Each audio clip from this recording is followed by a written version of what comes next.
What's going on, boys and girls? Today we're going to be making some homemade chicken nuggets. We're just going to be using some ground chicken. Pretty much, it's pretty much lean ground chicken. You can use some regular chicken breast to do this as well, but we're going to keep this real simple. You guys should try this. Who needs McDonald's chicken nuggets when you can make your own? Here we go. Guys and gals, we're keeping this super simple today. We got a pound of ground chicken here. Again, that's about 92% lean, 8% fat. We got, I'm going to use a little bit of onion powder, some garlic powder, some chili powder, some white pepper, some salt, some cornstarch for the breading, some flour. This is just some gluten-free bread flour here. And for the wet batter, we're going to be using a little bit of mayonnaise and a little bit of sour cream as well too. Let's put this baby together. All right, and with our spices, we're going to use about a teaspoon of salt, teaspoon of garlic powder, teaspoon of onion powder, half a teaspoon of our white pepper, and a half a teaspoon of our chili powder. Gonna put that in there with our chicken, and then we're gonna mix this up right here, and we'll come back once it's all nice and mixed. Now you can either do it by hand or, this is a very tender type of meat, so you could even use a spoon if you didn't want to get your hands dirty. All right, so I used the spoons because I didn't want to get my hands dirty. But now the next part, you're probably going to have to get your hands dirty because we're going to take these and divide it equally. And it just depends on the size of your chicken nuggets that you want. I think we can get about 12 of them out of this right here. So we'll see. But we're gonna make these out individually on a piece of probably a piece of what's it called, parchment paper, or we may just put it in a regular bowl. But I think I'll use some parchment paper. Now basically what I did is just put that into like a rectangle, and we're just gonna cut this into equal portions. All right, so I sectioned them like this right here. So these may be some small nuggets here because I may not want them to be real big. So some of them are not going to be the same size, but we're just gonna leave them about that height, and we're just gonna shape them more into a oval shape. All right, so I got about 18 of them, y'all. They're all different sizes. Some of them are a little bit thicker than the other ones. Some of them are a little bit thinner.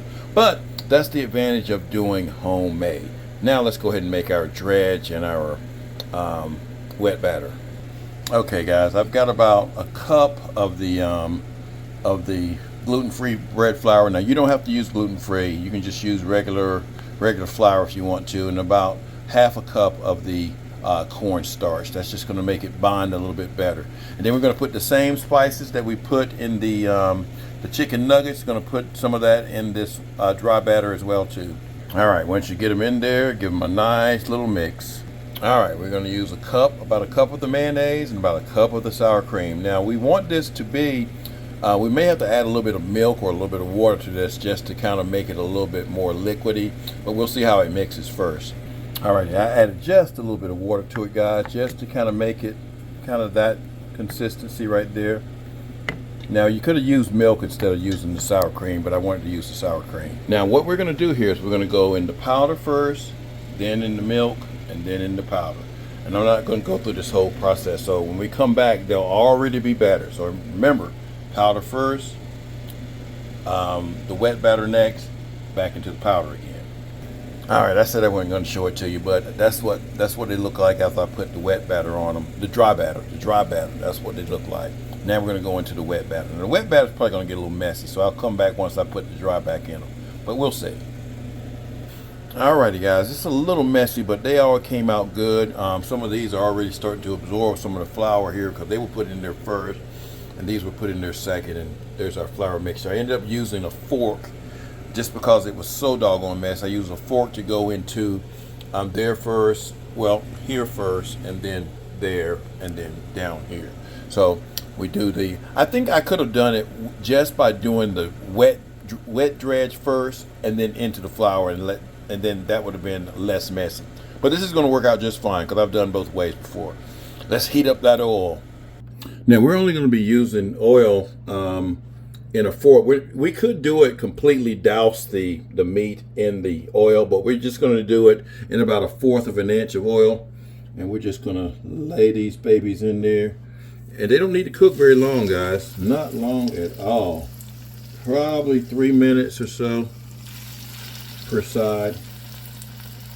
Now you're supposed to let these go away from you when you cook them, so the oil doesn't splash on you. So we're going to do one little platter at a time.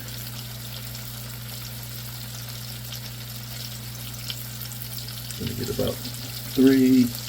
That's about all it's going to fit anyway. That was perfect. All right, I'm going to go about probably about 3 minutes per side, guys. We'll come right back. All right, it's been about 3 minutes. Let's give these a flip. Oh yeah, that looks nice and brown. Now the thing about gluten-free flour is it doesn't look the same as your regular wheat flour. It tastes about the same, but they don't look the same, you know. We're gonna give them all a nice little flip. But they're gonna taste real good now. Again, 3 minutes, y'all. 3 minutes.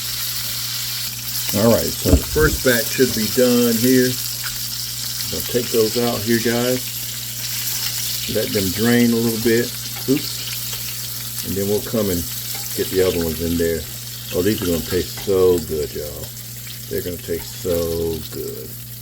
They are done. I can tell they're done. They're not making that nice little sizzling sound. Ah, look at that right there. That looks good. Let's put the other ones in there. Alrighty, y'all. That's what they look like. They look nice and good. We're going to taste some of this, and we'll plate these babies up in just a second, just to make sure just for our picture on our page. Oh yeah, that's what it looks like, y'all. That looks real good right there. We're going to give it a taste. All right, let's see what these babies taste like. Where's the camera? Right there. Let's see what it tastes like.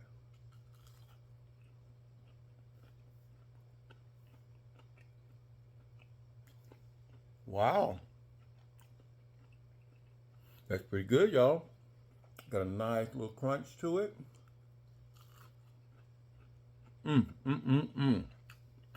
That's very good.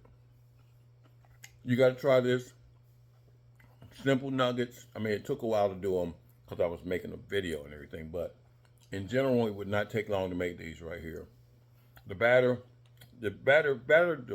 like you would batter your fried chicken, pretty much.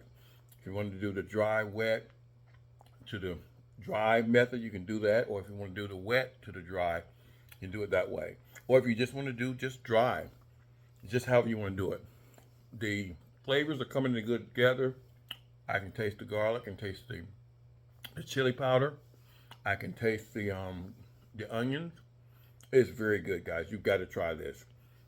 You guys hit that little thumbs up on the video.